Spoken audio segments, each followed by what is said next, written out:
bahwa surat dakwaan yang diajukan kepada saya itu secara penuh setelah kami pelajari mengandung dua kelemahan utama yang membuat sidang atas nama saya sebagai terdakwa tidak bisa lagi dilanjutkan, yaitu bisa langsung dibawa kepada pidana. Kalau sampai terjadi seperti ini, maka inilah yang disebut sebagai chilling effect, membuat semua orang takut untuk bicara.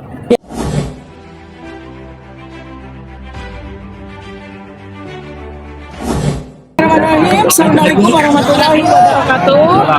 Hasbunallah wa ni'mal wakil, ni'mal maula wa ni'man nasir.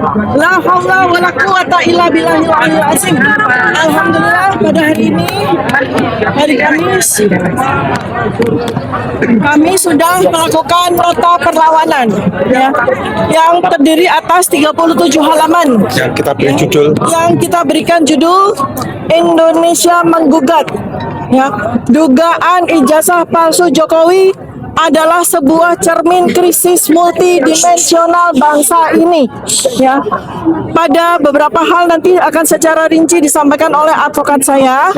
Yang pertama adalah bahwa surat dakwaan yang diajukan kepada saya itu secara penuh setelah kami pelajari mengandung dua kelemahan utama yang membuat sidang atas nama saya sebagai terdakwa tidak bisa lagi dilanjutkan, yaitu terjadi error in objecto dan error in persona. Apa artinya? Objek yang didakwakan kepada saya itu salah secara objek. Ya, karena yang saya dan Mas Roy Suryo lakukan pengkajian adalah benda digital, objek digital yang beredar di internet yang dimiliki oleh saudara Dian Sandi. Kami sama sekali tidak melakukan pengkajian, komentar apapun terhadap dokumen digital yang diakui oleh saudara Joko Widodo. Karena secara fakta, saudara Joko Widodo tidak memiliki ijazah dalam bentuk digital. Jikalau memang benar beliau adalah lulusan Fakultas Kehutanan UGM tahun 1985, jikalau benar, maka dokumen yang dimiliki adalah dokumen yang bersifat analog, di mana kita semua sampai dengan 11 tahun kita menanti sama sekali belum pernah ada kemunculan dari dokumen ijazah tersebut, sehingga jelas bahwa dugaan atau dakwaan dari jaksa itu salah secara objek ya.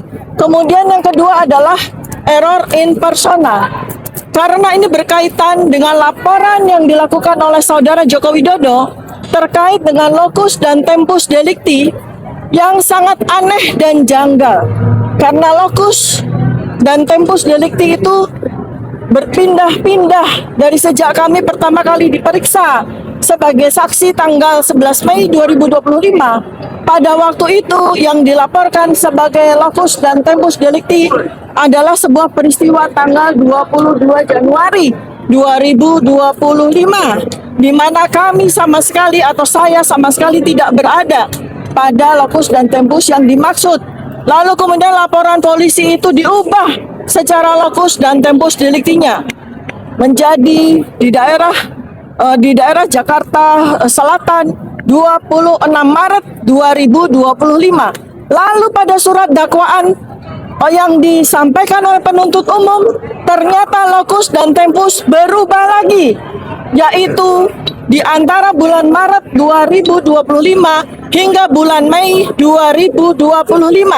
Padahal laporan yang dilaporkan oleh saudara Joko Widodo itu tertanggal 30 April 2025. Jadi ini jelas salah ya secara persona dan salah secara objekto. Karena mana mungkin melaporkan sesuatu kejadian yang belum terjadi pada saat laporan polisi itu dilakukan. Dia melaporkan tanggal 30 April 2025 atas peristiwa yang terjadi pada bulan Mei 2025. Itu sesuatu yang sangat tidak masuk akal. Dan berikutnya lagi adalah kesalahan atau error in objecto adalah mendakwa sebuah produk-produk jurnalistik yang dilindungi oleh undang-undang pers yang jelas ya. Jadi ada 5 unggahan dari 28 unggahan yang dijadikan sebagai barang bukti. Itu sendiri sebetulnya sudah error in objecto. Karena 28 barang bukti itu dibebankan semua kepada saya. Sedangkan dari 28 barang bukti itu hanya ada 5. Ada 5 unggahan yang berkaitan dengan saya. Nah, sementara dari 5 objek tersebut itu sebetulnya adalah produk jurnalistik. Yang utama adalah sebuah siaran di media ya, yang berlangsung di gedung MNC ya, itu dilaporkan sebagai di mana saya melakukan perbuatan yang didakwa dengan pasal 32-35. Padahal itu adalah sebuah produk jurnalistik. Artinya, kalau seorang narasumber seperti Anda, seperti saya, didakwa melakukan pidana atas keterangan yang saya lakukan, maka tentu saja media tersebut, hostnya yang memberikan pertanyaan kepada saya pun juga harus turut didakwa secara pidana. Tetapi Undang-Undang Pers tidak menyatakan demikian. Sebab sebuah produk jurnalistik yang berisikan talk show ya atau sebuah tanya jawab itu dilindungi oleh Undang-Undang Pers. Apabila host dan narasumber melakukan sebuah kesalahan, slip of the tongue atau kesalahan pada waktu itu, maka Undang-Undang Pers itu memberikan fasilitas dalam bentuk hak jawab, dalam bentuk sebuah mediasi di dalam koridor Dewan Pers ya. Jadi ini tidak bisa langsung dibawa kepada pidana. Kalau sampai terjadi seperti ini, maka inilah yang disebut sebagai chilling effect, membuat semua orang takut untuk bicara. Ya, selanjutnya akan diteruskan oleh advokat saya. Silakan. Ya, terima kasih. Saya tambahkan sedikit ya, karena hari ini adalah perlawanan terhadap dakwaan. Kami belum bicara masalah pokok perkara. Ya, saya katakan tadi, bahkan kami bacakan bahwa perkara ini tidak layak untuk masuk persidangan karena dari awal sudah batal demi hukum sejak peristiwa RJ, yang mana harus pencabutan laporan. Itu jelas bagaimana dengan satu laporan yang sama dengan nomor yang sama yang dibebaskan hanya berapa orang. Yang namanya pencabutan laporan itu adalah keseluruhan. Jadi kalau bahkan konsiderannya pun tercabut karena mekanisme di dalam RJ itu sebelum SP3 ada pencabutan laporan yang dengan nomor yang sama. Kedua, peristiwa Mabes Polri pada waktu Jokowi melaporkan kawan-kawan ini, itu peristiwa di Mabes Polri belum dihentikan penyidikannya. Jadi ini sudah melanggar Undang-Undang PSK, Perlindungan Saksi dan Korban. Belum dihentikan. Kenapa demikian? Laporannya bulan April, 30 April, sedangkan penghentian penyelidikan adalah 22 Mei.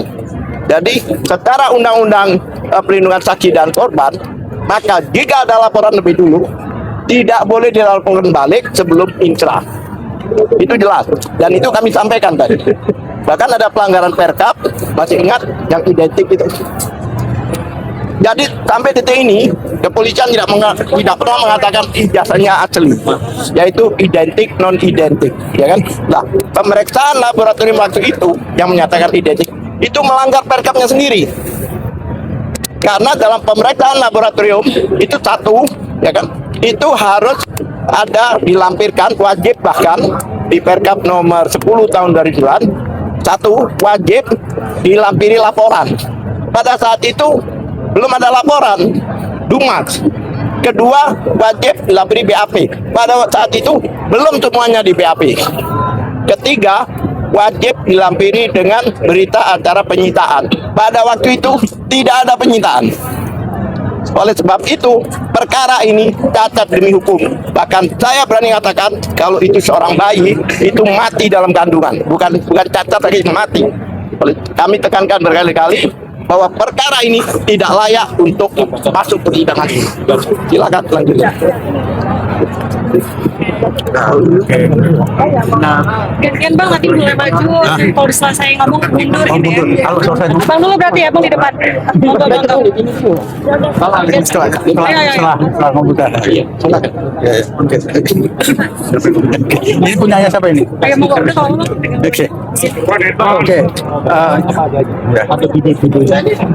Oke, saudara-saudara wartawan, yang kami permasalahkan hari ini adalah mengapa penuntut umum membawa perkara ini ke Pengadilan Negeri Jakarta Timur. Itulah yang kami permasalahkan. Mengapa kami permasalahkan? Karena dalam uraiannya, dalam urian di dalam surat dakwaan itu adalah pertama mengatakan tindak kejahatan atau tindak pidana dilakukan di wilayah Jakarta Selatan. Kemudian mengatakan di wilayah Jakarta Pusat. Seharusnya kan yurisdiksinya adalah Pengadilan Negeri Jakarta Selatan atau Pengadilan Negeri Jakarta Pusat. Namun mengapa diadili di Pengadilan Negeri Jakarta Timur? Itu menggunakan surat keputusan Mahkamah Agung nomor 114 tahun 2026 yang mengatakan bahwa persidangan dilakukan untuk Roy Suryo dan kawan-kawan, dilakukan di sini menggunakan surat keputusan untuk Roy Suryo di pengadilan ini adalah bukan wewenangnya pengadilan ini, karena tidak ada spesifik mengatakan untuk Dr. Tifa, ya. Jadi itu adalah, sedangkan perkaranya Roy Suryo sendiri sedang melakukan pra peradilan yang itu yang terakhir kita ketahui telah dimenangkan, sehingga kita juga nggak tahu apakah akan ada pengadilan untuk Roy Suryo karena mereka sampai hari ini pun masih dalam proses, ya. Jadi belum tentu akan diadili di pengadilan ini juga. Yang kedua, saya ingin melanjutkan tentang error in objecto tadi, ya. Error in objecto tadi adalah dokumen yang dilakukan kajian oleh Dr. Tifa itu adalah dokumen miliknya Dian Sandi, ya, miliknya Dian Sandi, bukan miliknya Jokowi, miliknya Dian Sandi. Dengan demikian yang berhak melakukan keberatan ini Dian Sandi. Yang ingin saya katakan apa? Saudara Joko Widodo tidak mempunyai legal standing untuk mempermasalahkan karena bukan dokumennya dia, dan Joko Widodo dan para pendukungnya juga tidak pernah mengatakan bahwa dokumennya Dian Sandi itu palsu. Itu juga tidak pernah mengatakan itu. Dengan demikian yang lebih berhak melapor dan mengadukan justru Dian Sandi, bukan Joko Widodo. Joko Widodo tidak punya legal standing. Itulah yang tadi kami permasalahkan. Silahkan dilanjutkan oleh kawan-kawan. Terakhir ya, teman-teman wartawan sekalian, pada minggu yang lalu teman-teman wartawan sudah mengetahui kami berjuang keras untuk memperoleh berkas perkara, dan kami sampaikan kami telah mendapatkan berkas perkara tersebut akhirnya. Dan dari berkas perkara yang kami peroleh itu, ada 6 hal yang akan kami kemukakan. Yang pertama, Pengadilan Negeri Jakarta Timur dinilai tidak berwenang secara relatif. Sebagian telah disampaikan, tapi saya akan sampaikan secara lengkap. TPDT menilai penuntut umum tidak konsisten dalam menentukan lokus delikti. Di dalam surat dakwaan disebutkan beberapa lokasi berbeda, mulai dari Jakarta Pusat, Jakarta Selatan, hingga akhirnya perkara diajukan ke Pengadilan Negeri Jakarta Timur tanpa penjelasan hukum yang memadai mengenai dasar penentuan kompetensi relatif tersebut. Selain itu, dasar penggunaan surat keputusan Ketua Mahkamah Agung mengenai penunjukan Pengadilan Negeri Jakarta Timur dinilai belum menjelaskan secara tegas apakah juga berlaku terhadap perkara Dr. Tifa Husya Tiasuma yang diajukan dalam berkas tersendiri. Kedua, dalam penuntutan dinilai tidak jelas setelah sebagian terlapor mendapat SP3. TPDT mempersoalkan keberlanjutan penuntutan terhadap Dr. Tifa setelah sebagian terlapor lain dalam laporan yang sama memperoleh penghentian penyidikan SP3 menyusul pencabutan pengaduan. TPDT menilai penuntut umum wajib menjelaskan mengapa perkara terhadap Dr. Tifa tetap dilanjutkan apabila laporan pelapor dan rangkaian peristiwa yang menjadi dasar pengaduan merupakan satu kesatuan.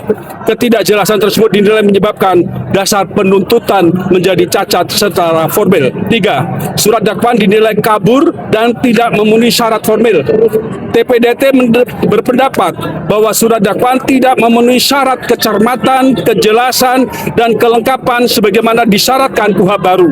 Beberapa keberatan yang diajukan antara lain penggunaan ketentuan KUHP baru terhadap peristiwa yang didakwakan terjadi pada tahun 2025 atau sebelum KUHP baru berlaku.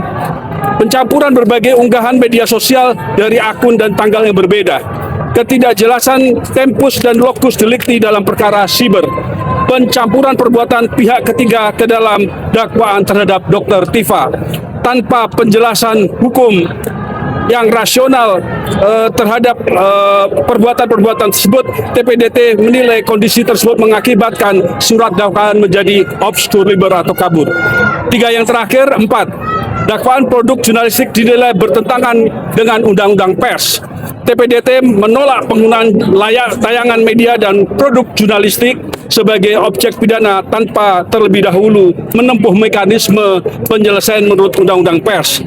TPDT menilai sengketa terhadap karya jurnalistik semestinya diselesaikan melalui mekanisme hak jawab, hak koreksi maupun proses di Dewan Pers, bukan langsung melalui instrumen pidana. 5.